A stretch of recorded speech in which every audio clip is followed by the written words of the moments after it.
Mes frères, bonjour à tous. Que Dieu vous bénisse tous. Qui donne la gloire au Seigneur. Merci Seigneur pour cette bénédiction si belle que tu nous donnes. Nous nous sentons heureux et reconnaissants envers toi. Vous pouvez vous asseoir. Récemment, le Seigneur a donné beaucoup de révélations sur la venue de notre sœur Maria-Louisa. Nous sommes heureux et remplis d'émotions. Il y a une sœur qui avait eu un rêve. Le Seigneur lui avait montré en rêve il y a des mois. Pourquoi? Parce qu'en fait, il y a une histoire derrière. Notre sœur Maria-Louisa allait venir ici au César, à Valledupar, en 2020. Et tout était programmé. On avait déjà même réparti des bracelets et tout était prêt et la pandémie a commencé. Et donc, la possibilité d'une visite de notre sœur Maria-Louisa s'est éloignée. Et il y a quelques mois, une sœur d'ici, de Valledupar, a rêvé que notre sœur Maria-Louisa disait « Ma sœur, je vous invite à ce que nous profitions d'une mélodie, d'une chanson pour que nous dansions. Et la sœur disait « Oui, sœur, c'est merveilleux, de quelle chanson s'agit-il » Et la sœur a répondu « Un vallenato ». Et bon, c'est très beau parce que la sœur a compris que c'était une représentation. C'est comme ça que parle Dieu à travers des symbolismes de que notre sœur Maria-Louisa allait venir. Et cela, ça a été vraiment très merveilleux. Ça a été une grande joie pour cette sœur. Et donc, pour cela, aujourd'hui, nous sommes si heureux parce que le Seigneur avait déjà organisé tout cela, avait disposé tout cela pour que vous receviez la bénédiction. Gloire au nom du Seigneur. Et aussi, Dieu fait des miracles très grands à travers notre sœur Maria-Louisa. Une sœur qui est une sœur âgée, et ces jours-ci, elle devait lever un matelas, et elle, d'un moment à l'autre, le matelas est tombé sur elle, et elle a des problèmes de mobilité. Donc la sœur, quand elle était coincée sous le matelas, elle est d'ici, de Valledupar. La sœur a clamé vers le Seigneur, elle a dit « Seigneur, sauve-moi !» Elle a regardé la photo de notre sœur Maria-Louisa, elle a eu en vision, notre sœur lui a dit « Ne vous préoccupez pas, Dieu est avec vous ». Et on a enlevé le matelas. Gloire au nom du Seigneur, c'est merveilleux comment le Seigneur nous montre que lui, il est le Dieu de notre sœur Maria-Louisa qui est aujourd'hui avec nous, parmi nous, et qui va se manifester d'une manière merveilleuse. Et nous allons prier ce Dieu merveilleux, et nous allons lui dédier cette étude biblique avec tout notre cœur en le remerciant pour ce moment merveilleux. Père céleste, Dieu béni, nous te remercions de tout notre cœur pour ce moment. Tu es un Dieu souverain, omnipotent. Tu es le Créateur du ciel et de la terre. Toi, Seigneur, tu es le Dieu de la vie. Et tu es le Dieu omnipotent et souverain, tout-puissant, notre Seigneur, notre Roi, notre Dieu, notre bien-aimé Dieu. La raison de notre existence, de notre vie, de notre bonheur, tout pour nous. Comme nous sommes heureux, Seigneur, aujourd'hui nous sommes venus te louer à travers cette étude biblique. Nous nous sentons privilégiés de participer, tant les personnes du département du César qui sont venues, tout comme les frères qui vont voir la transmission et voir l'étude biblique parce que nous savons que tu vas faire des merveilles, Seigneur. Et ça, c'est quelque chose d'immense, de grandiose. Nous nous sentons très heureux, Seigneur. Merci, Seigneur, parce que ceci est une réalité, parce que notre sœur Maria-Louisa est ici avec nous, avec les frères, avec les sœurs, et nous allons tous être délivrés. Nous allons tous participer des vertus du siècle à venir, et nous allons tous goûter les dons spirituels et du pouvoir du Seigneur. Merci, Seigneur, pour tes merveilles. Merci, Seigneur, parce que tu permets tout cela. Béni sois-tu, Seigneur, que ton nom soit loué. Reçois notre louange, parce qu'aujourd'hui nous sommes venus t'honorer, t'exalter, te donner l'honneur et la gloire qui t'appartiennent. Merci, Seigneur.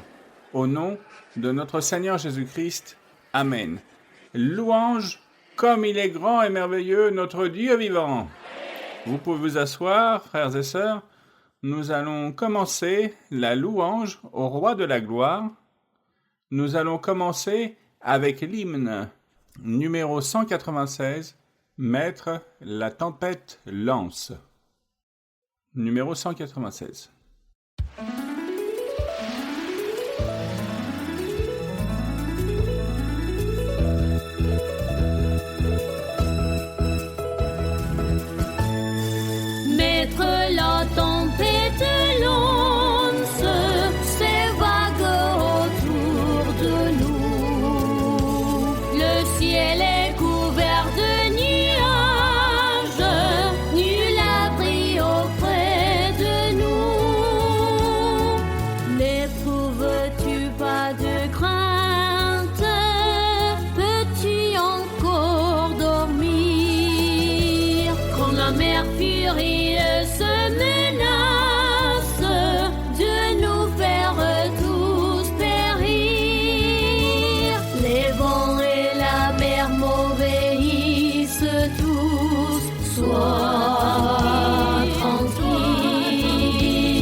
démons ou des hommes méchants, rien n'engouffrera la barque où se tient le maître des cieux, terre et océan.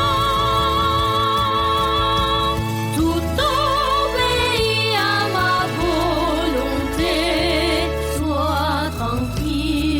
Sois tranquille, tout obéit à ma volonté. Sois donc tranquille. Mettre l'esprit en angoisse, je viens en remords à toi.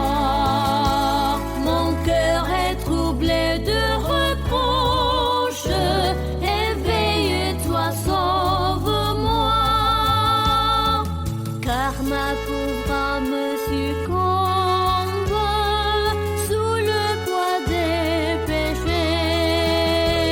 Je péris, oh mon maître, au secours, viens me sauver.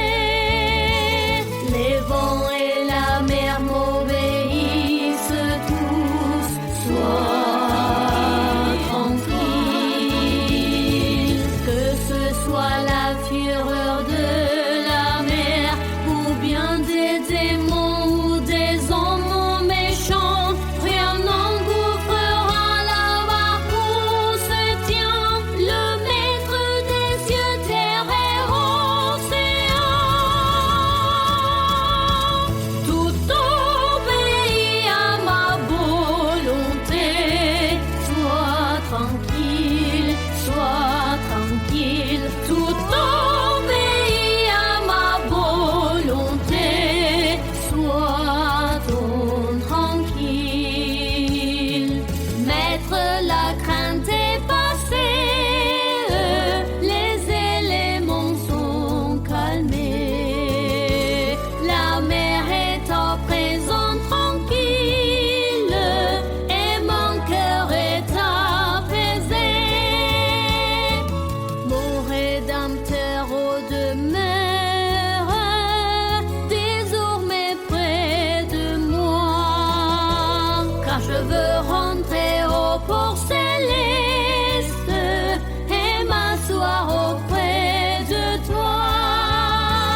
Les vents et la mer m'obéissent tous. Sois tranquille, que ce soit la fureur de la mer ou bien des démons ou des hommes méchants, rien n'engouffrera la barque où se tient le maître des cieux, terre et océan. Tout obéit à ma volonté. Sois tranquille, tout obéit à ma volonté. Sois donc tranquille.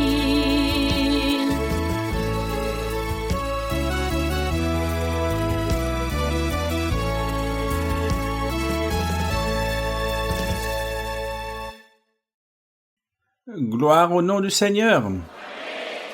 Pour tous nos frères qui voient la transmission de l'étude biblique, nous vous faisons part que Valledupar, où nous nous trouvons, est dans le département du César, en Colombie, sur la côte atlantique. C'est très près du mont enneigé de Santa Marta et de la chaîne de Perijá.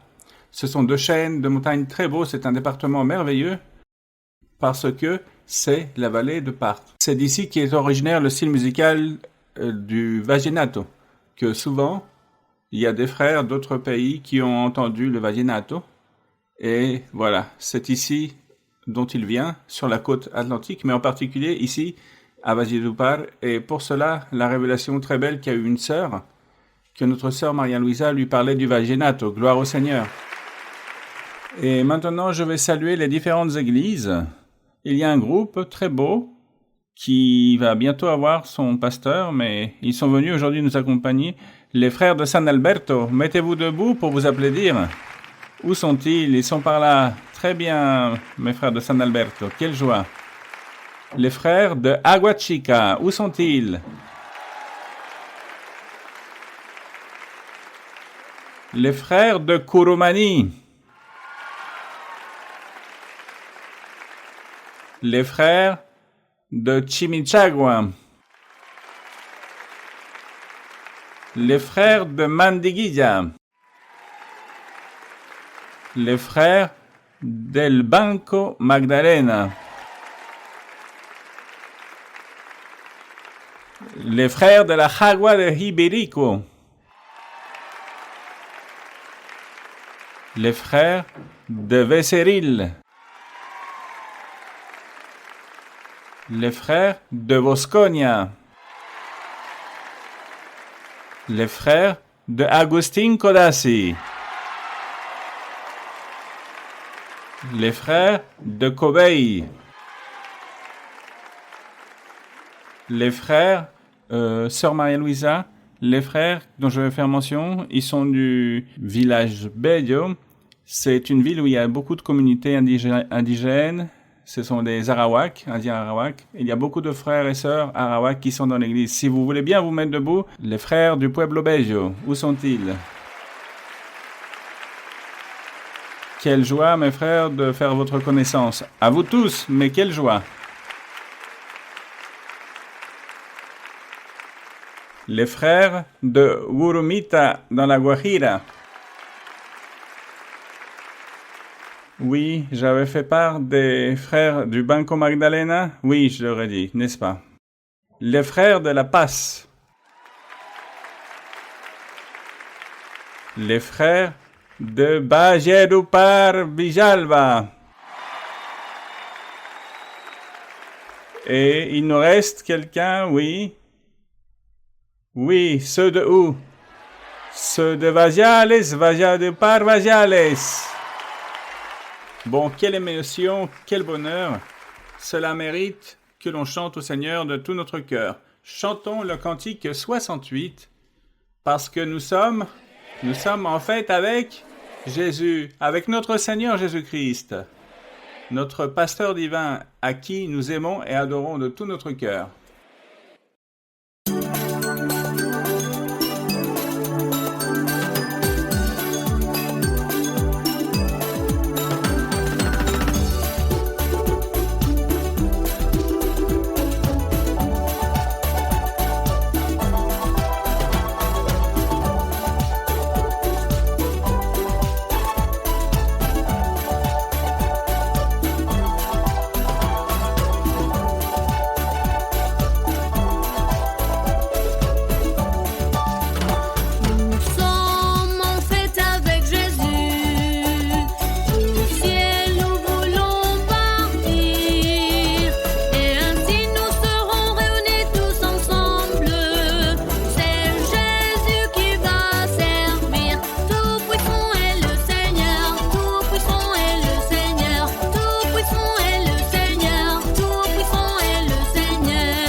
Gloire à Dieu.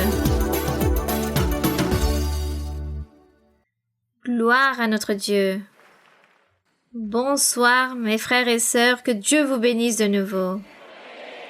Et nous rendons grâce à Dieu, car je m'en souviens mes frères et sœurs, de l'inauguration du premier temple à Bogota en Colombie qui a été construit dans le quartier des Ferias. Et ce jour-là, le Seigneur a parlé, il a fait une promesse et il a annoncé, à partir de maintenant, beaucoup de temples vont être construits. Et construire un temple, c'est quelque chose de très difficile. J'ai eu l'expérience au tout début, lorsque je suis arrivée dans des églises évangéliques, et j'ai constaté leur situation de ces églises, la pauvreté extrême. Il n'y avait même pas de quoi acheter un banc. Je m'en souviens que le pasteur commençait à demander « Qui veut donner pour un banc ?» Parce qu'il n'y avait pas où s'asseoir. Chaque personne, chaque famille devait réaliser un don pour avoir un banc. Et ces gens obligeaient à ces 4 ou 5 familles ou croyants qui existaient que chacun puisse donner pour un banc. Et cela était coûteux. Je m'en souviens, je m'étais même engagée à réaliser un don pour un banc et je ne l'ai jamais fait. Encore jusqu'au jour d'aujourd'hui. Et je m'en souviens ne l'avoir jamais fait. Mais je voyais cette pauvreté. Et comme à l'époque, lorsque je suis arrivée, j'ai connu le frère Luis, je constatais qu'il y avait des conflits entre les 4 croyants qu'il y avait avec le pasteur. Et il partait, il disait « Allons dans une autre église ». Et je m'en souviens que je suis partie et j'ai fréquenté environ 4 églises, mais je ne comprenais pas très bien. Mais dans cette pauvreté, lorsque l'église du Seigneur a commencé à se développer, je me suis dit « Ah, ça va être la même chose comme ce que j'ai vu au début, la pauvreté, le besoin, qu'il n'y a pas d'argent pour rien. » Et le Seigneur dit qu'il va ouvrir un grand nombre d'églises dans le monde entier. Comment cela va se faire? Car je disais, il y a une grande pauvreté. Et le Seigneur connaissait mes pensées et par rapport à ce que j'avais vu, le Seigneur disait, « Ne vous inquiétez pas pour l'argent, car je donnerai l'argent pour tout. Et pour tout, je serai en train de donner. » Et c'est ainsi que mes frères et sœurs, Comment ne pas être fidèle au Seigneur? Nous devons lui être fidèles. Fidèles et aimer Dieu avec tout notre cœur. Car Dieu, tout ce qu'il promet, il l'accomplit. Il réalise ses promesses merveilleuses et aujourd'hui nous sommes l'envie du diable. Car nous possédons de nombreux temples merveilleux appartenant à l'Église, sans demander de l'argent aux personnes, ni même aux croyants, sans menacer les gens, et non seulement ici à Bogota en Colombie, mais aussi dans le reste des pays qui jouissent de temples qui appartiennent à l'Église, et nous rendons grâce au Seigneur. Par exemple, là-bas, aux États-Unis, tous les temples que nous avons acquis pour l'Église, il s'agissait de temples qui appartenaient à des évangéliques. Ce sont des gens qui avaient leur Église, qui sont tombés en faillite et devaient rendre ces temples, les vendre, car ils ne pouvaient pas les entretenir. Et là-bas, il existe beaucoup de temples aussi, et tous étaient d'églises, par exemple, juives, d'églises de différentes religions, et laissent leur temple, le vendent, avec tout le mobilier, avec toutes les petites choses. Ils les abandonnent et nous rendons grâce au Seigneur que Dieu a donné et a pourvu l'argent en donnant et multipliant aussi l'argent, car ce que Dieu fait, c'est multiplier les sommes d'argent. Par exemple, si un frère donne, je pense par exemple, et je dis, si un frère donne une dîme, par exemple, je ne sais pas, par rapport à la monnaie d'ici 50 000 pesos, je pense que Dieu multiplie ces 50 000 en des milliers et encore plus de milliers. Car c'est merveilleux de comment Dieu bénit au moment où se réalise un projet. Là se trouve l'argent. Et je suis émerveillée comme à l'époque de la pandémie, de quelle façon le Seigneur a pourvu et l'Église a continué à rester ferme dans tous les aspects, spirituellement et matériellement et financièrement. Et je me souviens aussi, mes frères et sœurs, que de nombreuses églises évangéliques appartenant à d'autres confessions chrétiennes ont fait faillite pendant la pandémie et ont fermé leurs temples. Ils les ont fermés car il n'y avait pas d'argent pour les faire vivre et notre Église a continué comme si rien ne s'était passé. Merveilleux est notre Dieu. Dieu est merveilleux. Comment ne pas être fier du Seigneur? Je suis la femme la plus fière du monde d'avoir ce Dieu, de connaître ce Dieu vivant et puissant, qui accomplit des merveilles, qui prononce de belles paroles et qui les accomplit. Le Seigneur accomplit absolument tout. Nous lui rendons grâce. Bien, mes frères et sœurs, vous pouvez prendre place et je veux saluer aussi avec tout mon cœur les frères et sœurs des différentes églises du monde entier où l'Église du Seigneur existe et qui vont voir cette étude biblique. Toutes mes salutations pour vous tous, très chaleureusement, et aussi des frères et sœurs de Valledupar de la côte colombienne et du César. Vous recevez toutes nos salutations, que Dieu vous bénisse, que l'honneur et la gloire soient pour le Seigneur. Bien, nous allons donc commencer avec les questions de ce soir. Bienvenue, sœur Maria-Louise, et bienvenue tous les frères et sœurs qui vous accompagnent. Nous sommes privilégiés au César parce que il y a à peu près 16 ans, vous êtes venus à Valledupar et aujourd'hui, à nouveau, nous vous avons parmi nous. Profitons de cette étude biblique. Si vous me permettez, sœur, je souhaiterais lire 2 versets et après vous poser une question. Oui, ma sœur. Je lis dans le livre d'Exode 35, versets 21 et 22. Verset 21. Tous ceux qui furent entraînés par le cœur et animés de bonne volonté vinrent et apportèrent une offrande à l'Éternel pour l'œuvre de la tente d'assignation, pour tout son service et pour les vêtements sacrés. Verset 22. Les hommes vinrent aussi bien que les femmes. Tous ceux dont le cœur était bien disposé apportèrent des boucles, des anneaux, des bagues, des bracelets, toutes sortes d'objets d'or. Chacun présente l'offrande d'or qu'il avait consacrée à l'Éternel. Sœurs, je vous demande s'il vous plaît de nous enseigner comment notre cœur doit être, comment notre comportement doit être dans tout le travail qui est fait dans le parti politique MIRA et dans la Fondation internationale María Luisa de Moreno, afin d'être ces bénévoles de cœur et gagner des âmes pour le Seigneur. Sœur, que Dieu vous bénisse, que Dieu vous donne toujours beaucoup de santé et vous garde aussi belle comme toujours. Merci beaucoup, sœur. Merci, ma sœur. Ma sœur, mais selon les versets, quel est le rapport avec votre question? Disons qu'ici, que vous avez vu, ils ont tout fait avec leur cœur de ce que vous avez lu. Oui, ma sœur. Et maintenant, votre question, comment doit être notre travail?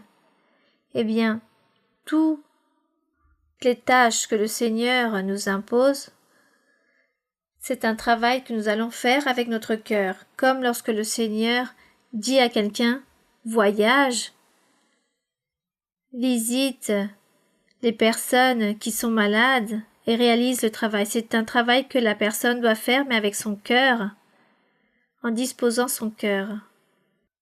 Et tout ce que Dieu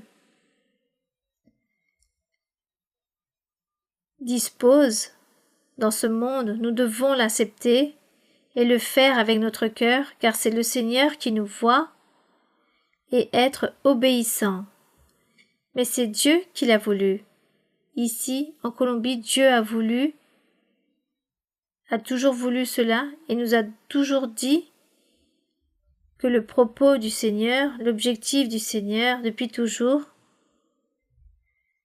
que nous allons être un exemple d'honnêteté, un exemple de responsabilité, un exemple d'amour pour la communauté, pour tous les êtres, servir tous les êtres, travailler avec beaucoup d'amour, sans rien en échange, avec tout l'amour pour toute la communauté, pour tous les êtres.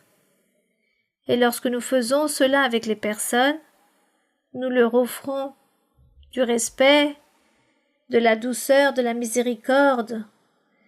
Nous leur disons que nous sommes responsables, que nous sommes honnêtes, que nous faisons bien le travail, que nous ne sommes pas en train de mentir, que nous ne sommes pas en train de raconter des mensonges ou de donner une apparence.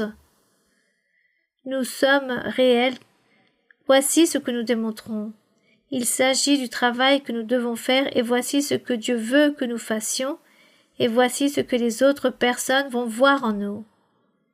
Et par rapport à ce parti politique, Mira, et le Seigneur disait aussi, ce parti nommé X, je ne vais pas nommer, sera une pierre d'achoppement, sera une pierre d'achoppement pour tous ceux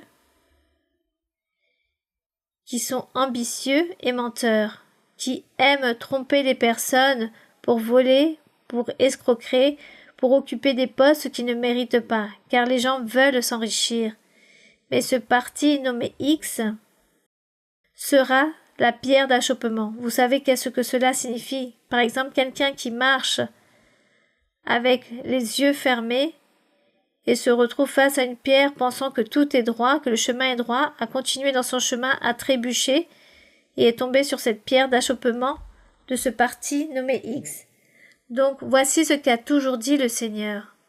Il dit que sa main est là pour bénir, car Dieu veut montrer aux gens et enseigner aux personnes que Dieu existe, qu'il existe des personnes honnêtes, qu'il existe des personnes qui font le bien, qu'il existe des personnes sincères qui aiment faire le bien, qui sont sincères, en qui nous pouvons avoir confiance. Voici ce que Dieu veut démontrer, du moins jusqu'à présent, au pays. Un jour, Dieu agira aussi avec d'autres pays. Par exemple, Dieu est déjà en train de travailler avec un grand pays ici dans le monde, et avec ce grand pays, le Seigneur travaille déjà dans le cœur du dirigeant. Et ceci, nous le voyons déjà. Et Dieu s'en réjouit. Et il y a 10 ans en arrière, Dieu avait parlé, annonçant que telle personne accéderait au pouvoir, au gouvernement, et qu'il s'agirait de grandes bénédictions pour l'Église. 10 ans sont déjà passés, et ceci est à peine en train de s'accomplir. Donc, mes frères et sœurs, je ne parle pas ouvertement, mais je pense que vous me comprenez, que vous êtes en train de me comprendre. Et la personne qui ne comprend pas, alors je lui parlerai directement. Je rends grâce au Seigneur et je suis très heureuse de voir que le Seigneur accomplit même 10 ans plus tard. Nous n'oublions jamais ce que Dieu promet, ce qu'il nous dit, et c'est très beau. C'est pourquoi il faut travailler avec amour, c'est pour cela il faut travailler avec une bonne volonté. Et la fondation, dans tout, nous devons travailler correctement car c'est pour servir les personnes qui nous donnent la récompense, c'est Dieu qui nous bénit car nous faisons tout avec amour pour les personnes qui sont dans le besoin.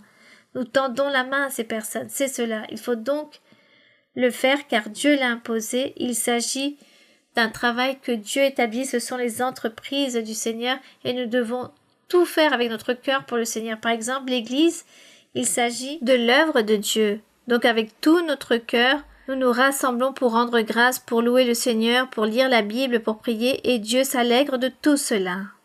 Continuons, oui, mon frère. Bonjour, chère sœur Maria-Louisa. Aujourd'hui, je suis rempli de joie de cette bénédiction. Avec vos cantiques spirituels, vos cantiques, j'ai connu l'Église. J'ai une question dans l'Épître aux Romains, chapitre 8, verset 28. Je peux lire, sœur? Oui, mon frère. Romains, chapitre 8. Chapitre Oui. 28. Chapitre 28. Verset 28, pardon. Romains 8, 28, oui. Nous savons du reste que toutes choses concourent au bien de ceux qui aiment Dieu, de ceux qui sont appelés selon son dessein. Sœur, ma question est, comment pouvons-nous reconnaître quand il est dit que toutes choses concourent au bien quand nous passons des épreuves ou des situations difficiles? Merci, sœur. Il est écrit, nous savons du reste que tous ceux qui aiment Dieu, qu'à toutes ces personnes qui aiment Dieu, toutes les choses dans la vie, toutes les circonstances, tout aide cette personne à faire le bien, absolument tout. La personne qui aime Dieu, tout va bien dans sa vie. Même si le diable établit une tribulation, même si le diable dit à cette personne, je vais lui envoyer un accident afin qu'elle puisse se plaindre de Dieu, eh bien, il s'avère que sûrement Dieu va dire, bon, très bien, je vais permettre cela. Mais dans l'accident, mon fils ou ma fille, rien ne lui arrivera, car je vais le garder ou la garder. L'accident arrive, mais Dieu garde la personne. Car cette personne aime Dieu, donc Dieu l'a gardée, Dieu l'a protégée. Et tous les pièges que le diable veut réaliser au Fils de Dieu, eh bien Dieu fait quelque chose pour pouvoir secourir cette personne, pour pouvoir protéger cette personne. Mais Dieu ne permet pas qu'au Fils de Dieu ou à la fille de Dieu lui aille mal dans sa vie.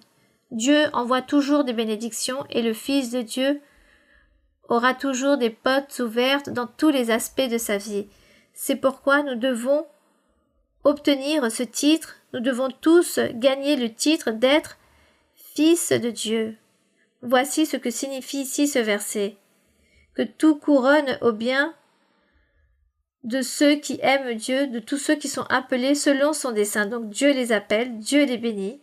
Donc soyons de bons fils. Bien, une autre question? Bonsoir, sœur Maria-Louise. C'est un grand bonheur pour nous tous de vous avoir parmi nous et d'avoir aussi les personnes qui vous accompagnent aujourd'hui ici au César. J'ai une question dans le livre de Lévitique, chapitre 20, chapitre 16, du verset 20 au 22. Lévitique, chapitre 16.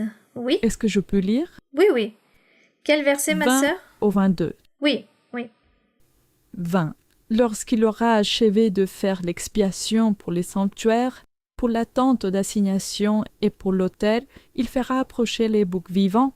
Aaron posera ses 2 mains sur la tête du bouc vivant, et il confessera sur lui toutes les iniquités des enfants d'Israël, et toutes les transgressions par lesquelles ils ont péché. Il les mettra sur la tête du bouc, puis il le chassera dans le désert à l'aide d'un homme qui aura cette charge. Le bouc emportera sur lui toutes leurs iniquités dans une terre désolée. Il sera chassé dans le désert.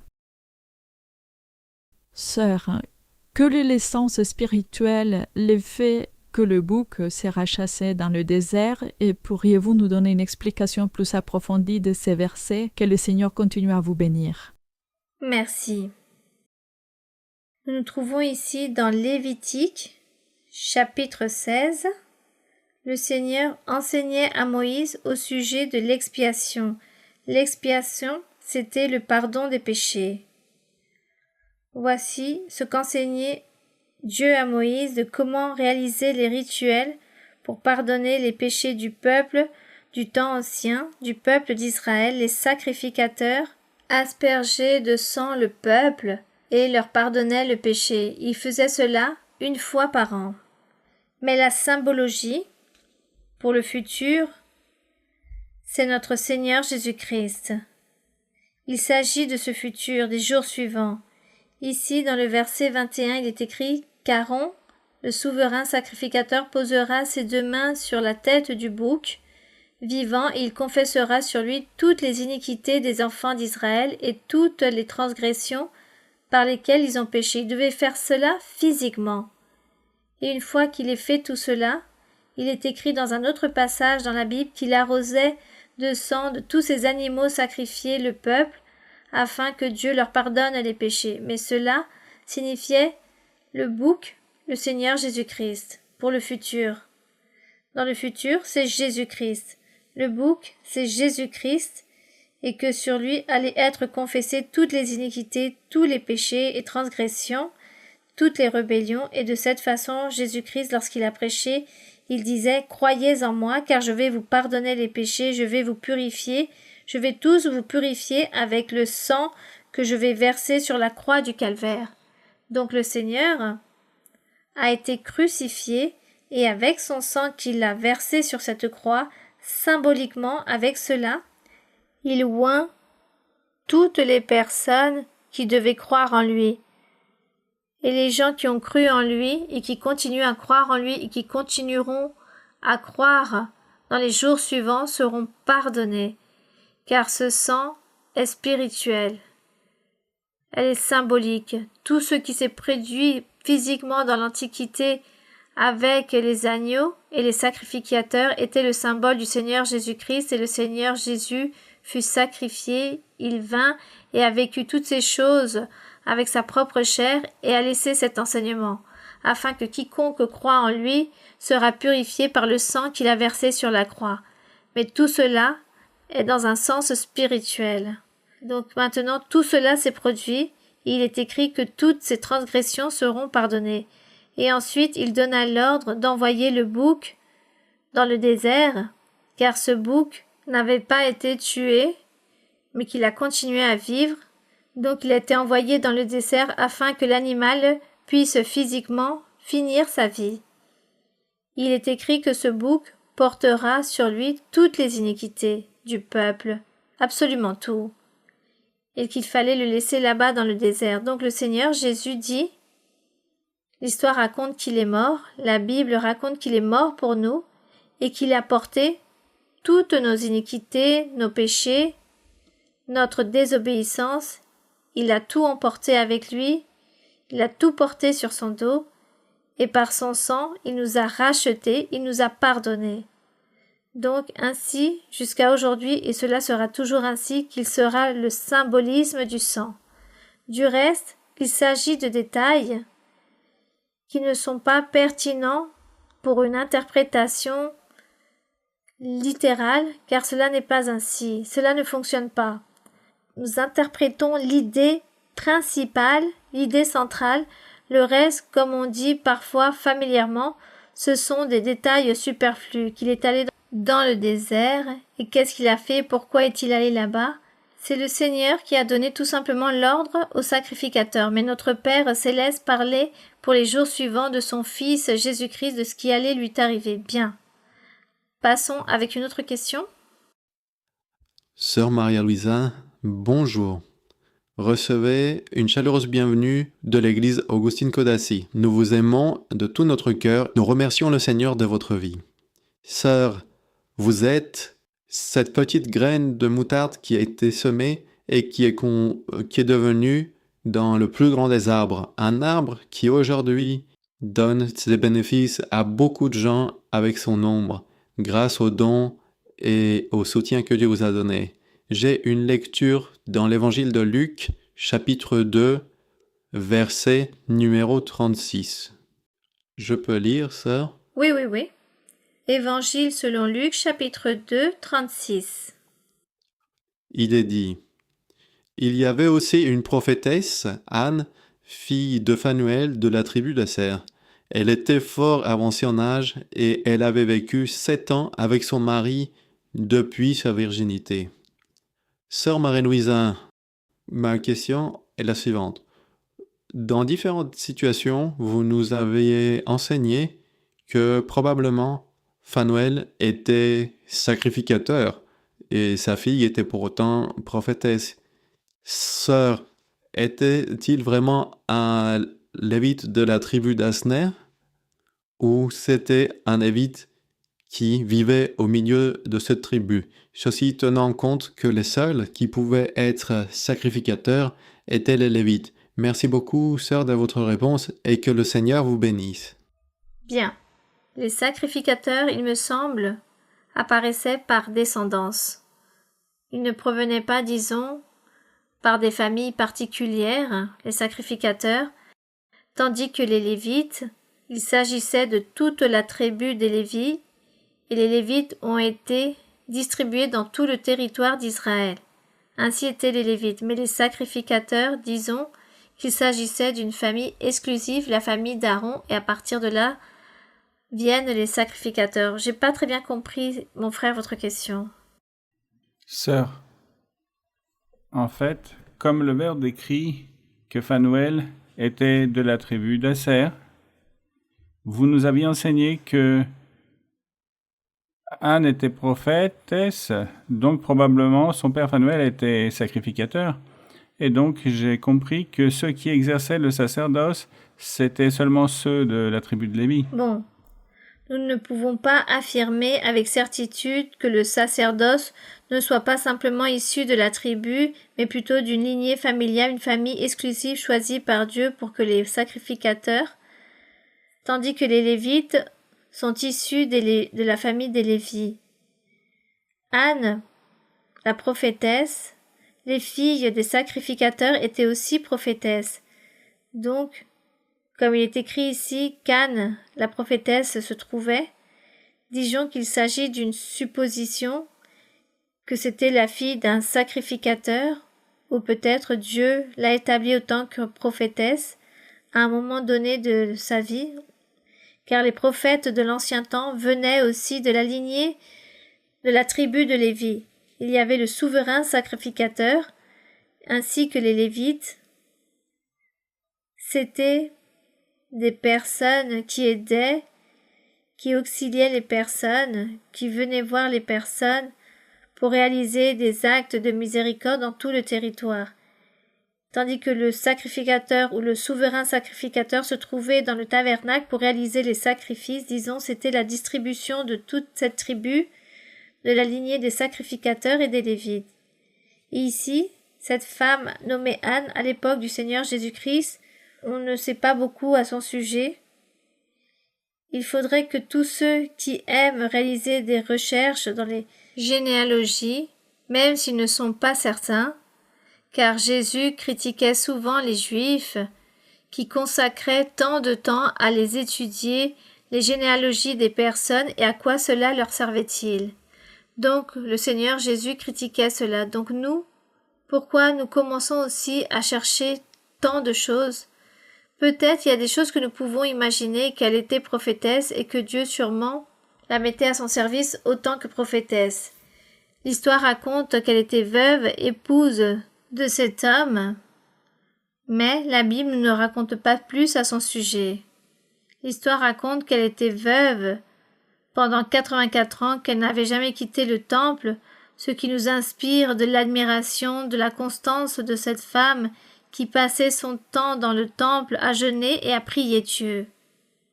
Et l'histoire raconte que lorsqu'elle est apparue, elle rendait grâce à Dieu et parlait de l'enfant, c'est-à-dire qu'elle a prophétisé au sujet du Seigneur Jésus, oui, au sujet du Seigneur Jésus-Christ. Cette femme a prophétisé, car lorsque on présenta l'enfant, elle se trouvait dans le temple à ce moment-là. Et elle a commencé à prier et à prophétiser et à rendre grâce au Seigneur pour avoir vu cet enfant, car Dieu lui avait révélé qu'il s'agissait du Sauveur du monde. Voici ce qui ressort de ce passage d'Anne la prophétesse. Du reste, mes frères et sœurs, approfondissez et racontez-moi. Bien, poursuivons? Oui, continuons. Bonsoir, Sœur Maria Luisa. Sœur Maria Luisa, bienvenue à Valledupar. Nous avons attendu 16 ans votre visite. Aujourd'hui, ce rêve est devenu réel. L'église de Villalba vous aime. Mes enfants et moi, nous vous aimons.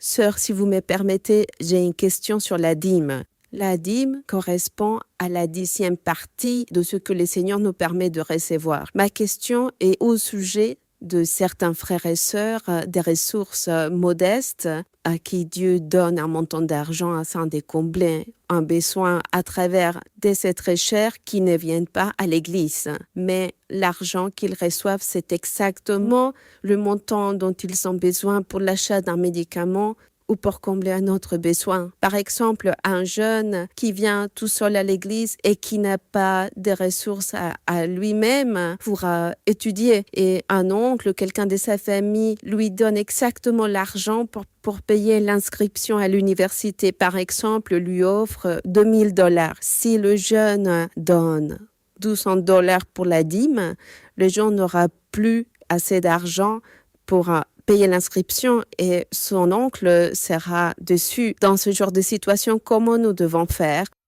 Oui, ma sœur, bien, je comprends votre question. Bien. Je dirais la chose suivante par rapport au jeune, ma sœur. Le jeune ne travaille pas, il ne perçoit aucun revenu, et autant que bon samaritain, quelqu'un lui offre pour son université, et l'université, disons, lui coûte $30 et la personne qui veut l'aider lui donne $30 pour qu'il puisse aller à l'université et payer ses études. Eh bien, le jeune ne peut pas donner la dîme s'il ne reçoit pas de revenus. C'est quelqu'un qui est en train de lui payer cette étude et ce jeune ne peut pas se rendre à l'université en disant « Baissez-moi le prix ». Les gens ne vont pas faire cela. Alors, priez le Seigneur, remplissez-vous de patience en disant « Seigneur, je n'ai pas une seule pièce pour donner la dîme. On me paie déjà l'université qui coûte $30. Mais cela ne m'appartient pas. C'est quelqu'un qui me donne cet argent et je n'ai rien pour te donner la dîme. Que vais-je faire? Que feras-tu avec moi? Pour que je puisse te donner quelque chose qui provient de moi, de mon travail, que je puisse donner et donner la dîme. Il faut donc prier, demander à Dieu et Dieu vous donnera une solution à ce problème. Il va vous enseigner, il va résoudre ce problème. Pourquoi méditer tant et vous faire du mal? Non. Ainsi peuvent faire le reste des personnes. Il y a beaucoup de gens, car parfois il y a des institutions qui donnent tout à une personne. On ne va pas exiger à la personne de donner de l'argent pour ensuite donner la dîme. On ne peut pas. Dieu connaît les besoins de chacun. L'état, la situation, le moment, Dieu sait tout. Donc si la personne souhaite contribuer en disant « Seigneur, j'aimerais tellement que tu m'offres une somme d'argent car j'aimerais donner une offrande ou faire un don, même avec une fleur pour mettre là-bas dans l'église, car ce bouquet est tellement beau, car nous prenons toujours plaisir de voir le lieu où nous nous rassemblons pour prier. Sûrement Dieu fera quelque chose pour cette personne et donnera l'argent d'une manière ou d'une autre pour pouvoir donner la dîme ou une offrande. Mais avant toute chose, de l'intelligence et de la sagesse pour tout. Toutes les choses ont leur raison d'être. Dieu ne va jamais abandonner une personne, mais si cette personne vit abandonnée loin de Dieu, c'est parce qu'elle ne sait pas adonner à Dieu, parce qu'elle n'aime pas Dieu, parce qu'elle ne s'est pas convertie à Dieu. Même si elle vient se rassembler à l'église, faisant acte de présence, mais son cœur est très loin de Dieu, tandis que si cette personne est proche de Dieu, Dieu lui donnera d'une manière ou d'une autre une somme d'argent pour pouvoir donner la dîme. C'est cela.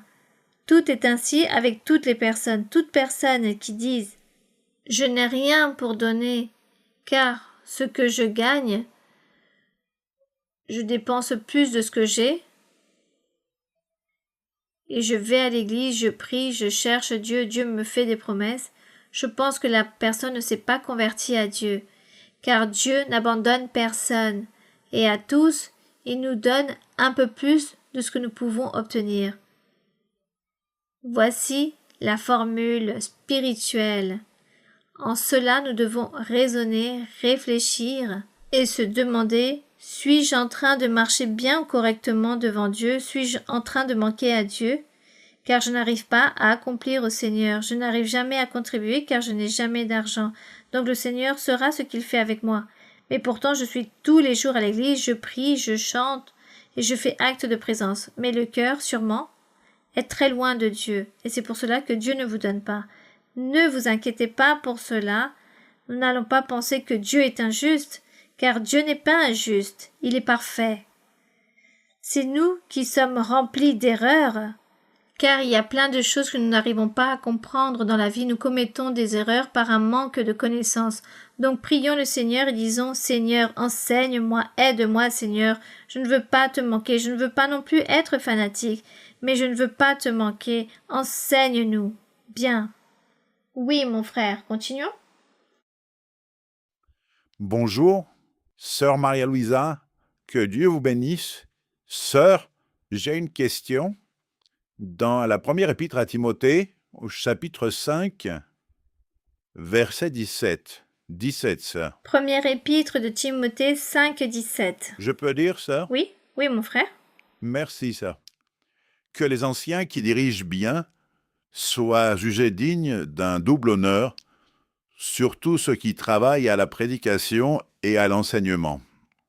Sœur, j'aimerais bien, s'il vous plaît, que vous nous développiez, vous nous enseigniez sur ce verset, sur la valeur des frères qui servent le Seigneur, surtout dans la partie spirituelle, sœur. Merci Bien. beaucoup. Que Dieu vous bénisse.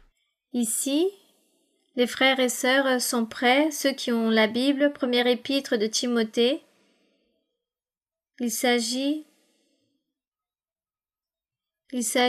des pasteurs, de toutes ces personnes qui prêchent, dont parle l'apôtre. Il est écrit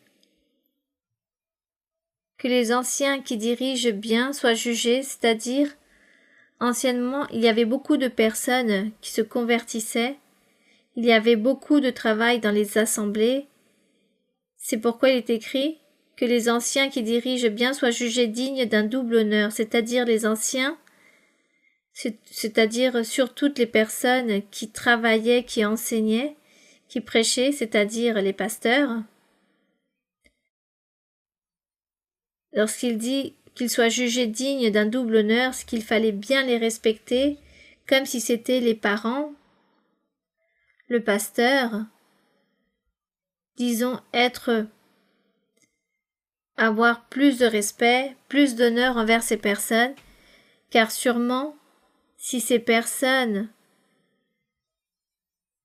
donnaient un témoignage impeccable, Dieu leur donnait les dons spirituels, il y avait une grande puissance de Dieu en toutes ces personnes, et Dieu voulait aussi que de la même façon le reste du peuple et des croyants puisse les placer dans un premier rang d'estime et de respect, de révérence. Voici ce que signifiait ici ce verset. C'est pourquoi il est écrit « Surtout ceux qui travaillent à la prédication et à l'enseignement », c'est-à-dire les pasteurs, car l'Écriture dit « Tu n'emmensuleras point le bœuf », c'est-à-dire si le bœuf travaille toute la journée. On voit cela dans les champs. Ce sujet, dans d'autres pays, peut-être les gens ne comprennent pas, mais le bœuf, c'est cet animal que les gens utilisaient dans l'ancien temps pour travailler dans les champs, pour semer, pour récolter et pour trier. Donc, à la fin de la journée, quand le travail termine, qu'il fallait rendre libre cet animal, il fallait lui donner à manger et à boire. C'est pourquoi, une fois qu'il travaille et que vous l'attachez pour pas qu'il mange, cela est injuste. Voici ce que signifie ce verset. Ainsi de même avec les pasteurs qui enseignent, qui prêchent, qui prient pour les personnes, qui vont dans les lieux, dans les endroits pour apporter la parole, Dieu les mettant à leur service pour réaliser des miracles, des prodiges, vous aussi, respectez-les, accueillez-les bien, donnez-leur de la nourriture à boire, car il ne faut pas les museler ici sur la bouche de l'animal qui travaille, et beaucoup moins pour les êtres humains. Il faut bien les accueillir. Voici ce que voulait dire l'apôtre. Dans l'Écriture, il est écrit « Tu ne emmuselleras point le bœuf quand il foule le grain, et l'ouvrier mérite son salaire. » C'est-à-dire qu'il faut bien traiter les pasteurs, car anciennement c'était très difficile qu'il existe des endroits pour se rassembler, et comme il n'y avait pas ces endroits, ces lieux pour se rassembler, car l'évangile était en train de se répandre, c'était quelque chose de nouveau, car anciennement on utilisait les temples où les Juifs se rassemblaient. Il s'agissait d'une fois par semaine, et ainsi comme l'évangile commence à se manifester dans toutes les personnes, alors c'était tous les jours que nous avions besoin de la louange, de la prière, de la lecture, de la parole, de la prédication, et beaucoup de personnes venaient pour se répartir en groupe pour prêcher dans les différents lieux pour faute de salles. C'est pourquoi il y avait cette anomalie qu'il fallait bien accueillir ces prédicateurs et toutes ces personnes dévouées au service de Dieu. C'était cela. Bien, poursuivons. Bonsoir, sœur Maria-Louise. Et une grande joie pour nous tous, le fait de voir l'accomplissement des promesses du Seigneur. Nous vous souhaitons la bienvenue et vous donnons un salut fraternel de l'église des Majales d'ici de Valledupar. Je souhaiterais vous poser une question, si vous me permettez, sœur. Sœur, ma question est basée sur le livre des Galates, chapitre 3, versets 27 et 28. Oui, ma sœur. Vous tous qui avez été baptisés en Christ, vous avez revêtu Christ. Il n'y a plus ni juif ni grec. Il n'y a plus ni esclave ni libre. Il n'y a plus ni homme ni femme, car tous vous êtes un en Jésus-Christ. Conformément au verset précédent et considérant que l'Église grandisse de plus en plus et donc le besoin d'instruments augmente pour l'Évangile, et pour que la parole du Seigneur continue à se répandre, quels conseils pourriez-vous nous donner à nous les femmes afin de répondre à cet appel de notre Dieu et éviter de tomber, de se contenter du minimum spirituellement et nous limiter à l'administration de la prophétie, plutôt que chercher des nouveaux dons, entre autres, prêcher, évangéliser, faire du travail pastoral, devenir enseignante et prophétesse sur le chemin du Seigneur. Merci Bien. beaucoup, sœur. Question au sujet du travail de la femme. Le travail de la femme, disons, est un peu plus complexe, plus difficile, à cause de la famille. Même si aujourd'hui, dans la vie moderne que nous vivons, les personnes, c'est plus comme dans l'ancien temps que les femmes se dédiaient à la maison. Maintenant, tous travaillent, car l'argent n'est pas suffisant. Donc, tous les deux doivent travailler dans le foyer. C'est juste qu'ils se sont répartis les tâches dans la famille, dans le foyer.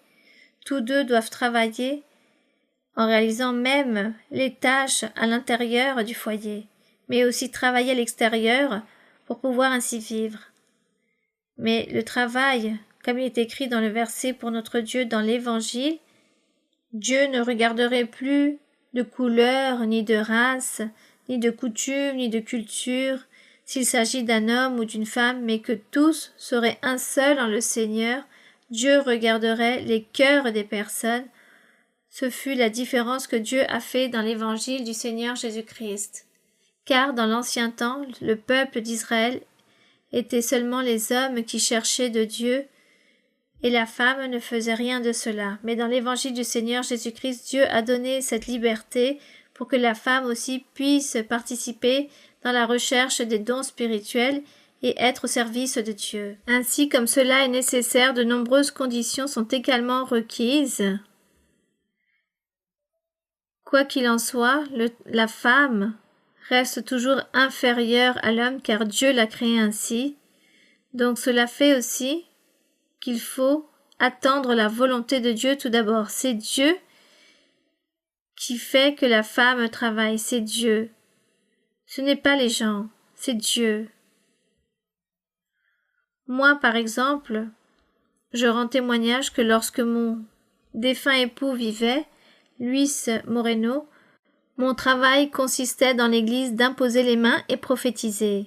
Je n'allais pas devant le pupitre pour prêcher ou enseigner, je n'avais pas le droit d'orienter, rien de cela. Je prophétisais tout simplement, c'est lui qui faisait le reste. Et nous parlions qui serait la personne qui serait chargée dans les jours suivants, le jour où il manquerait, où il partirait. Mais c'était difficile de penser à toutes ces choses, mais jamais je suis venue penser qu'un jour j'allais réaliser ce travail. Même si certaines sœurs, et Dieu me disait aussi qu'un jour il allait m'élever, mais je n'arrivais pas à comprendre, car il disait « je vais t'élever », mais je ne pensais pas qu'il s'agirait de cela. Mais le Seigneur aussi me le disait, car un jour j'ai rêvé que je me trouvais face avec un micro à la main en train d'enseigner aux personnes, mais je n'avais pas compris ce rêve. J'étais restée là immobile, et certaines sœurs me disaient « j'ai rêvé que tu étais une docteure qui instruisait », mais cela n'allait pas plus loin. Mais je n'ai jamais attendu cela, car ce n'était pas, disons, la coutume ou la culture de l'époque. Jusqu'au jour où il est mort, le jour de sa mort, le Saint-Esprit m'a dit « Prends les rênes de l'Église ». Alors, j'ai dit « Bon, je ne sais pas ce que je vais faire, mais s'il le dit, cela serait ainsi ». Lorsque j'ai réalisé la première étude biblique, je me suis dit, je ne sais pas qu'est-ce que je vais dire, qu'est-ce que je vais enseigner, je vais être face aux personnes, les gens vont poser des questions, mais je ne sais pas, je n'étais même pas préparée car je ne savais pas comment cela allait être, mais lorsque je me suis mise face aux personnes, les gens posaient les questions et Dieu m'a donné la capacité à ce moment-là de pouvoir répondre aux questions. Et je me suis rendu compte, et là je me suis rendu compte que réellement, Dieu m'a soutenue. Et à partir de ce moment-là, j'ai commencé à expérimenter que Dieu me donnait tout à l'instant même. Et là, j'ai dit oui, cela provient de Dieu. Et là, j'ai commencé à comprendre la signification des rêves lorsqu'il me disait qu'il allait m'élever, qu'il allait me placer dans un lieu élevé. Et j'ai tout compris. Et aujourd'hui, dans l'Église, il y a aussi beaucoup de sœurs qui travaillent pour Dieu, qui servent le Seigneur avec la prédication, avec des enseignements, à l'exception de celles qui prophétisent, car vous le savez déjà, mais avec prédication ou enseignement, en visitant beaucoup de lieux, c'est Dieu qui les établit, personne d'autre. Donc, mes sœurs, si vous voulez un jour servir le Seigneur, priez le Seigneur et dites-lui, de plus, si le Seigneur dit qu'il va vous établir à réaliser ce travail, le Seigneur viendra et vous posera dans le chemin, dans le lieu exact. Ne vous inquiétez pas, c'est Dieu qui va vous établir. Ce n'est pas le pasteur, ni le superviseur, ni ceux qui se trouvent dans le bureau, personne, c'est Dieu même. Mais vous, mes sœurs, préparez-vous avec beaucoup de Bible. Je me souviens que le Seigneur me disait toujours « Lis la Bible ». Il me disait « Lis la Bible, car je vais t'enseigner la doctrine ». Il me disait toujours « Lis la Bible, je t'enseignerai la doctrine ». Je lisais la Bible, je n'arrivais pas à comprendre, je continuais, je persistais dans la lecture, mais maintenant je comprenais pourquoi le Seigneur me disait autant de lire la Bible. Car maintenant je connais la Bible dans sa manière globale, donc maintenant je sais de quoi il s'agit. Lorsqu'on me parle de Deutéronome, je sais qu'est-ce que cela signifie, quel est ce livre. Donc, cela m'a servi d'obéir le Seigneur, de lire la Bible, car lorsqu'on me demande quelque chose, eh bien je sais de quoi il s'agit dans Deutéronome et je peux répondre avec plus de facilité et Dieu m'aide dans les côtés difficiles.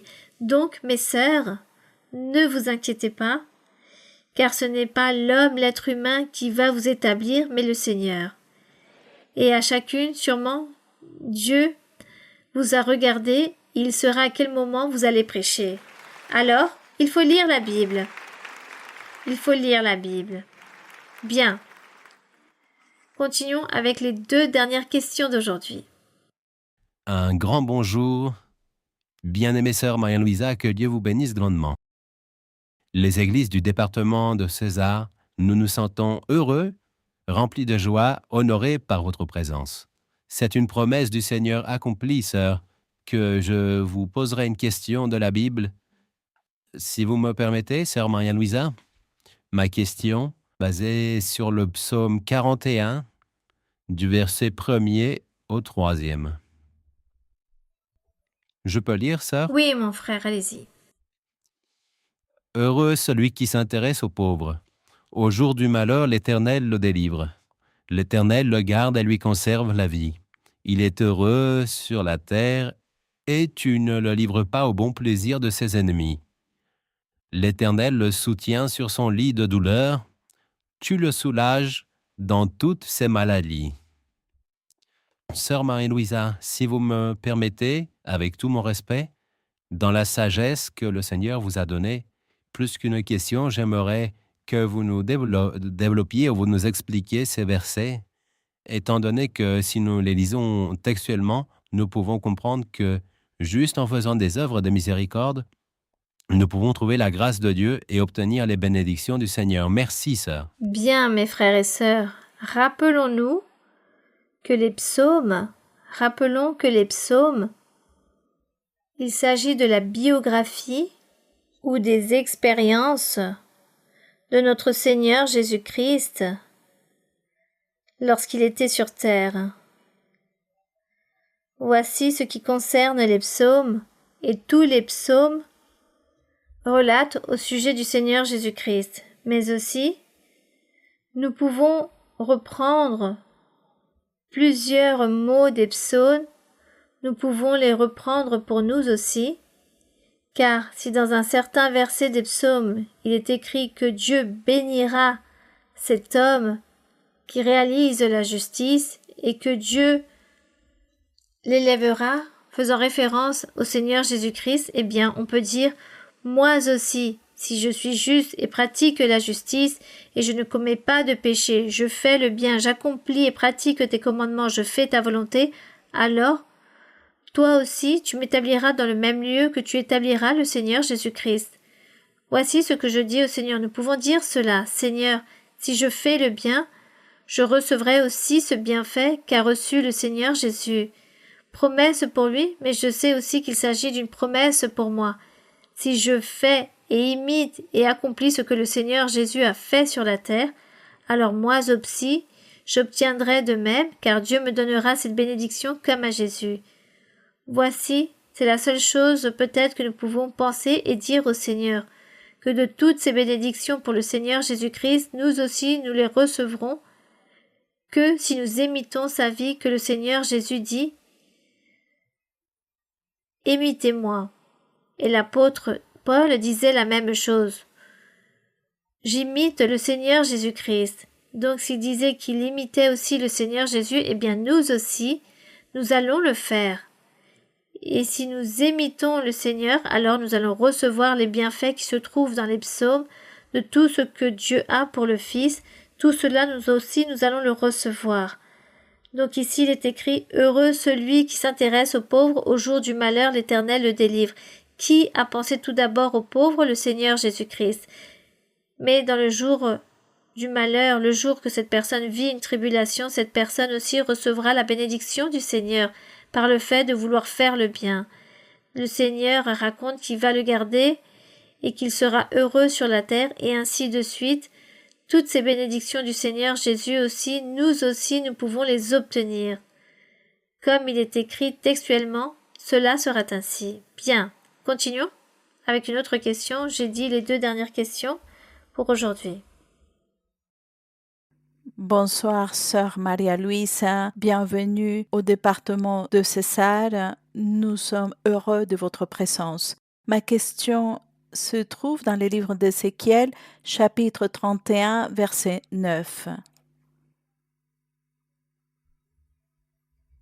Ézéchiel, quel chapitre? 31, verset 9. Oui. Je l'avais embelli par la multitude de ses branches, et tous les arbres d'Éden dans le jardin de Dieu lui portaient envie. Sœur, dans ce verset, on fait mention que lorsque le diable était un corbeau, c'est-à-dire qu'apparemment il n'y avait pas de méchanceté chez lui, les autres arbres d'Éden, les autres anges, ils portaient déjà de l'envie envers lui. Sœur, cela me fait poser la question suivante. Le premier acte de rébellion a été réalisé par le diable. Si Dieu a fait le diable pour les jours du malheur, tel qu'il est mentionné dans le livre des Proverbes chapitre 16 verset 4, et le diable est le générateur de la méchanceté, pourquoi dans ces versets dans le livre d'Ézéchiel on nous fait comprendre que d'abord il y a eu un sentiment de méchanceté chez ces autres anges avant que chez le diable? Ici, il fait référence à un roi qui réellement le diable a possédé le cœur de ce roi, le roi d'Égypte. Le diable est rentré dans le cœur de ce roi pour désobéir à Dieu, pour aller contre Dieu. C'est pourquoi le Seigneur envoie ce message prophétique à travers Ézéchiel, lui disant ou lui annonçant, comme s'il parlait au diable, en lui disant qu'il l'a fait avec une grande beauté. C'est parce que cet autre personnage, il l'a embelli, car les autres arbres se sont remplis d'envie. Rappelons-nous que dans le jardin de Dieu, dans le jardin d'Éden, c'est là où Ève a péché. Mais là, nous ne savons pas si il s'agit de cet Éden céleste ou terrestre, mais il semblerait qu'il s'agit de celui qui est terrestre où a péché Adam et Ève, où il y avait un autre personnage aussi qui symbolisait ce roi, et le diable a possédé le cœur de cette personne. Il s'agit des mystères de Dieu. On sait qu'un monde a existé avant Adam et Ève. Il y a eu un monde spirituel. Et cet Éden, ce jardin d'Éden spirituel a vraiment existé.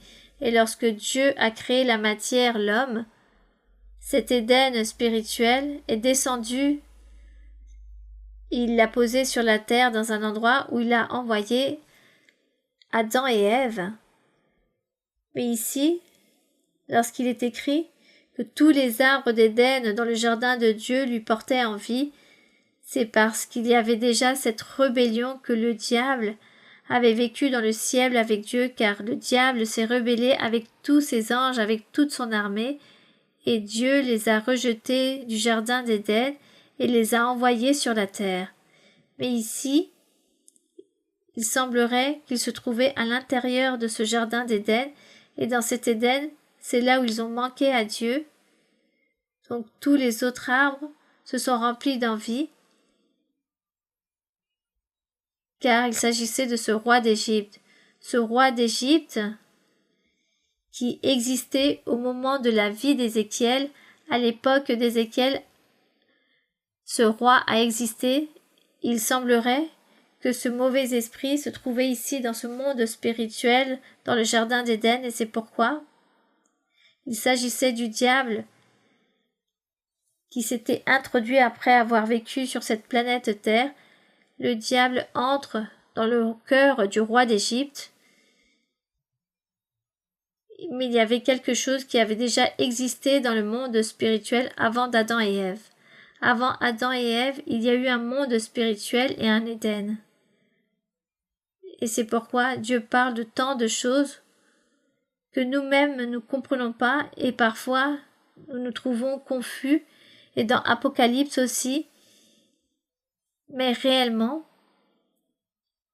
on perçoit qu'il y a eu un monde spirituel bien avant, et ensuite Dieu l'a matérialisé. Et ce monde spirituel, Dieu l'a matérialisé sur la terre avec tous les personnages, et même en portant ses noms.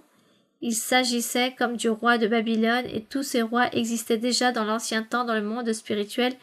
Mais après que Dieu créa le ciel, la terre, et envoya l'Éden sur la terre avec Adam et Ève, une fois de plus, Dieu envoya tous ces personnages spirituels en leur portant leur même nom, avec les mêmes vies des personnes. Voici ce que parfois nous lisons dans le livre d'Apocalypse. Parfois nous lisons, mais nous n'arrivons pas à comprendre cela de manière littéraire, car il s'agit d'un mystère que le Seigneur garde tous ces mystères cachés, et un jour, nous arriverons à les comprendre dans l'éternité, où Dieu de nouveau établira un nouveau monde. Cela est écrit dans Apocalypse. Donc, nous ne devons pas tant nous inquiéter ou nous préoccuper dans toutes ces choses en essayant de comprendre, car jamais nous allons comprendre pleinement, car Dieu ne va pas le permettre, car il s'agit de ces mystères. Mais Dieu nous a donné des mots-clés, et il veut tout simplement nous dire à tous, tout simplement, croyez en moi, ayez la foi et suivez-moi. Ne vous inquiétez pas pour découvrir encore plus, car cela ne vous appartient pas de découvrir et cela peut même vous blesser en sachant d'autres choses. Donc pour l'instant, soyez conformes avec ce que vous comprenez ou ce que vous voyez, mais croyez et suivez-moi, car je vous donnerai la paix et la joie dans la vie éternelle. C'est cela, tout simplement. Donc, pourquoi allons-nous, comme disent certaines personnes, nous brûler en pensant Jésus par ici ou par là, car ça peut être très dangereux que le diable vienne pour nous tromper. Par le fait d'être trop curieux. Par le fait d'être vraiment trop curieux, le diable peut venir nous tromper. Alors, jusqu'où Dieu me donne pour comprendre, merci mon Seigneur. Si je n'ai pas compris plus, bon Seigneur, il s'agit de tes mystères. Et parfois je dis Seigneur, je ne sais pas si cela est ainsi, s'il s'agit dans cette époque ou pas, ceci je ne le comprends pas si c'est rouge ou noir. Je parle ainsi dans mes prières même lorsque je lis la Bible. Je dis Seigneur, ça, je ne le comprends pas. Je ne sais pas si c'est par ici ou par là. Mais bon, il s'agit de ta parole et je la respecte. Et je t'aime mon Seigneur, je te loue mon Seigneur et je continue et poursuis ce chemin. Sûrement le Seigneur se rira de mes questions, car souvent je dis au Seigneur, je pose des questions au Seigneur en disant Seigneur, il y a tant de mystères, qui va comprendre cela mon Seigneur?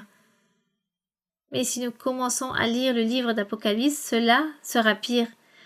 Et nous allons tous devenir fous si nous commençons à interpréter ce livre. Donc notre Dieu, la seule chose vraiment qui nous remplit de satisfaction, c'est que ce Dieu qui en ce moment même nous sommes en train d'aimer, de suivre, nous donne la joie et la paix. Il nous donne de l'allégresse, pourquoi? Car lorsqu'il nous promet des choses, lorsque le Saint-Esprit nous parle, et le Seigneur vient avec toutes ses promesses, nous sommes si heureux, et nous avons l'impression que nous avons déjà reçu ce qu'il nous a promis, comme si nous avons déjà ce que Dieu m'a dit qu'il allait me donner, que nous l'avons obtenu, et cela me remplit de paix, de joie, d'allégresse. Que voulons-nous de plus? Il y a tant de mystères. Le Seigneur dit que certains mystères qui se trouvent dans la Bible, il va nous les révéler, mais non tous. Alors imaginez-vous les mystères qu'il y a ici et que nous n'avons pas encore découverts. Mais le Seigneur dit, je vais en dévoiler certains, mais non tous. Continuez à lire la Bible, voici ce qu'il dit, et continuez à chercher le Seigneur et faites le bien, réalisez la justice. Du reste, ne vous inquiétez pas. Il existe donc beaucoup de personnes qui viennent pour la première fois, qui se rassemblent avec nous dans l'assemblée, et ces personnes partent très heureuses en disant « Vous respirez la paix. Avec vous, j'ai ressenti de l'allégresse, de la joie, beaucoup de paix. J'ai ressenti que vous êtes tous bons. Voici ce que disent les personnes. Voici ce que disent les gens qui viennent pour la première fois. Les gens disent, j'ai l'impression que vous êtes tous de bonnes personnes, tous, car j'ai ressenti quelque chose de beau, de la joie, de l'allégresse. Je n'arrive même pas à décrire ce que j'ai ressenti. Et tout cela nous remplit de satisfaction, car cela signifie que nous sommes dans le chemin correct. Nous trouvons dans le bon chemin. Et les mystères, c'est le Seigneur qui va les définir pour nous. Alors ne vous inquiétez pas si cela fut avant ou après, le fait est que les arbres lui ont porté envie, et cela il faut y croire. Si cela fut avant ou après que le diable a commis le péché, nous ne savons pas. Peu importe, nous sommes avec le Seigneur. Le diable est notre ennemi, et il veut nous faire du mal où que nous soyons, et nous devons lutter afin que nous puissions obtenir le triomphe avec l'aide de Dieu. Que Dieu vous bénisse. Que Dieu vous bénisse tous vous là-bas. Nous allons donc prier. Nous allons prier notre Dieu pour profiter aussi de la prière, pour que vous tous, vous qui êtes victimes de maladie, demandez au Seigneur pour votre maladie. Et si vous avez des proches qui se trouvent chez vous ou dans un hôpital, demandez au Seigneur, donnez le nom de la personne et dites-lui, Seigneur, un tel est malade, sois miséricordieux. D'autres auront d'autres demandes ou des souhaits. D'autres personnes aussi, par exemple les personnes qui souffrent et qui sont victimes de sorcellerie, d'envoûtement, car toutes ces maladies mentales abondent beaucoup. Et nous allons donc demander au Seigneur qu'il libère, que le Seigneur détruise des chaînes, des liens qu'il délie, et que le Seigneur aide, car aussi à l'intérieur de l'Assemblée, il y a beaucoup de personnes qui sont victimes de tous ces mauvais esprits qui les possèdent, qui les tourmentent, et leur empêchent d'avoir la paix, de vivre correctement. Donc nous allons demander au Seigneur, chacun d'entre vous, vous avez une certaine pétition, une demande particulière, demandez-le avec tout votre cœur. Et soyons confiants que Dieu va nous écouter aujourd'hui, il va nous bénir, car ainsi est l'amour de Dieu qu'il a pour chacun de ses fils. Nous allons donc prier. Père saint, Père céleste, éternel Dieu, nous te louons, mon Seigneur, et nous te rendons grâce. Nous te donnons l'honneur, la gloire et la louange.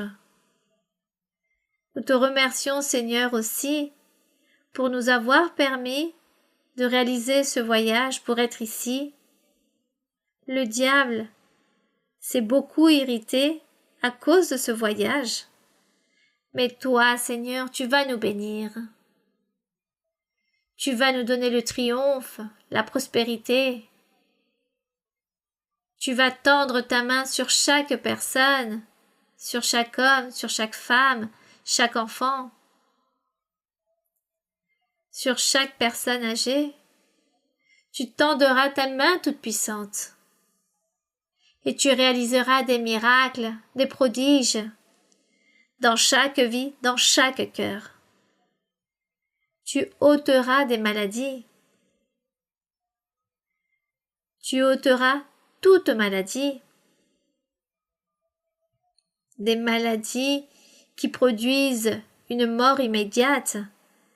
Des maladies aussi du cerveau, les sorcelleries, les envoûtements, les malédictions, toutes ces choses que le diable veut toujours nous persécuter pour nous faire du mal, pour nous blesser, pour nous faire souffrir. Seigneur, ta main toute puissante s'y trouve sur chaque homme, sur chaque femme, ta main toute puissante en train de les libérer, de tous les purifier. Tu es en train de revêtir beaucoup d'entre eux. Tu es en train de les fortifier, tous ceux qui sont abattus spirituellement. Seigneur, tu es en train de bénir, de purifier, de donner la guérison, de libérer et de réprimander des mauvais esprits. Tu détruis toute œuvre de l'ennemi. Merci, mon Père Saint, car viendront beaucoup de changements dans les jours prochains, dans lesquels tu te manifesteras. Tu te manifesteras à ton peuple, à tes fils, dans l'assemblée que tu es en train d'établir, que tu as promis depuis bien longtemps, que tu allais établir une assemblée très grande. Nous sommes ici, mon Seigneur, témoins de toutes ces promesses que tu as accomplies jour après jour. Et de la même façon, tu continueras à accomplir jusqu'au dernier jour, car ainsi est ta parole, ainsi est ta vérité, car tes promesses sont fidèles et véritables, car ta miséricorde est pour toujours. car ta parole est une vérité. Il s'agit du véritable chemin par lequel nous sommes en train de marcher. Merci, mon Seigneur, pour ta miséricorde et ton amour. Merci, Seigneur, pour toutes tes bénédictions, pour tes promesses qui s'accomplissent. Bénis, Seigneur. Bénis, Seigneur, ce pays, la Colombie. Et bénis aussi, Seigneur, selon toutes tes promesses, que viennent des gouverneurs pour faire la justice, afin que le pays puisse jouir de grandes bénédictions.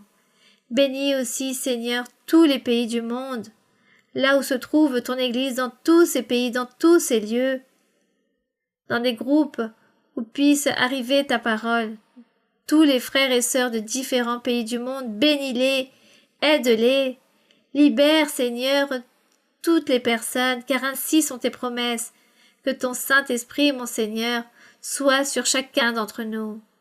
Merci, mon Père bien-aimé, au nom glorieux de Jésus-Christ. Détruis les chaînes, libère et purifie. Nous te louons, mon Seigneur, nous te bénissons, nous te honorons et nous exaltons ton nom. Gloire à ton nom. Les louanges sont pour toi, mon Seigneur. Les louanges sont pour toi. Glorieux est le Seigneur. Glorieux est ton nom. Puissant est le Seigneur. Puissant est le Roi saint et miséricordieux. Roi juste, Roi qui vit. Tu vis pour toujours. Merci, Seigneur. Nous te rendons grâce, mon Seigneur. Merci pour ta miséricorde, pour ta bonté, pour ta parole. Merci, mon Père saint. Merci, mon Roi. De grandes bénédictions et puissantes, beaucoup de triomphes, beaucoup de bénédictions et de délivrances, beaucoup de guérisons et beaucoup de délivrances ont été réalisées, et j'ai ôté des mauvais esprits, des personnes victimes de sorcellerie et d'envoûtement. Beaucoup sont libres de tous ces démons et de tous ces mauvais esprits, et viennent des guérisons de maladies physiques et psychiques, et beaucoup de personnes qui ont été liées sur des fauteuils roulants ou dans des lits vont se relever. Beaucoup de bénédictions je donnerai à tous ceux qui se sont efforcés et qui s'efforcent pour poursuivre cette voie. De grands triomphes et des victoires je leur donnerai, des bénédictions à toutes ces personnes qui me supplient et me cherchent avec leur cœur. Beaucoup de guérisons, beaucoup de délivrances. Je serai en train d'ôter des liens et de grands changements positifs viennent pour mon Église en général, pour mon Église, pour l'Assemblée. Viennent beaucoup de prospérité et de grandes bénédictions. Et je ne vais pas permettre que l'ennemi, le diable, vienne contre l'Église, car je serai en train de poser ma main sur beaucoup de personnes. J'établirai ma main sur beaucoup de personnes et personnages importants dans le monde pour un bien, pour un mal, pour bénédiction ou pour des châtiments, mais mon Église triomphera. Les courageux seront vainqueurs. Continuez de l'avant, allez de l'avant, car les bénédictions seront promptement dans vos vies. De grands changements et des triomphes pour tous. Merci Seigneur. Nous te rendons grâce, éternel Dieu. Merci mon Père. Merci Seigneur. Merci mon Père, au nom de Jésus-Christ. Merci. Alléluia. Te vengo a decir, oh mi Salvador, que yo te amo a ti, que yo te amo a ti con el corazón. Te vengo a decir toda la verdad. Yo te amo, Señor, te quiero, Señor, con el corazón. Yo Yo quiero cantar de gozo y de paz. Yo quiero llorar de felicidad. Te vengo a decir toda la verdad. Yo te amo, Señor, te quiero, Señor, con el corazón. Yo sé que estás aquí, Señor. Yo sé que estás aquí. Yo sé que estás aquí, Señor. Yo sé que estás aquí. Mi alma te alaba. Mi alma te alaba. Mi alma te alaba. Porque sé que estás aquí. Mi alma te alaba. Mi alma te alaba. Mi alma te alaba, porque sé que estás aquí. Yo sé que estás aquí, Señor. Yo sé que estás aquí. Yo sé que estás aquí, Señor. Yo sé que estás aquí. Mi alma te alaba. Mi alma te alaba. Mi alma te alaba, porque sé que estás aquí. Mi alma te alaba, mi alma te alaba, mi alma te alaba, porque sé que estás aquí. Béni soit le Seigneur. Nous rendons grâce au Seigneur. Les louanges sont pour notre Dieu. Et nous glorifions le nom du Seigneur pour toujours. Merci beaucoup. Merci mes frères et sœurs, merci. Bon, je ne vous promets pas pour la prochaine fois. À bientôt à travers les écrans. À travers les écrans, je peux vous dire à bientôt. Que Dieu vous bénisse. Que le Seigneur vous bénisse. Bien. Que le Seigneur vous bénisse. Merci. Merci. Que Dieu vous bénisse.